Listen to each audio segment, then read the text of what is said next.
திருவடிதா விதி பாரம் குறைச்சிடுந்தா நம்ம பாவம் மறைஞ்சிடுந்தா தாங்கும் இருமுடிதா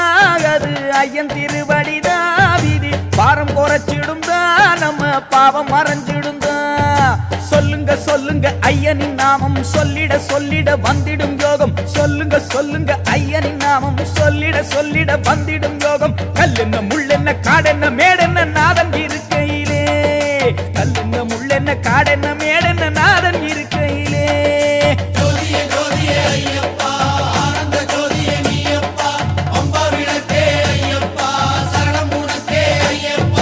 மூணு கண்ணு தேங்காகதில் நெய்ய நிரப்பி வச்சு அந்த அஞ்சு மலை ஏறி அவன் பாதம் பணிந்திடணும்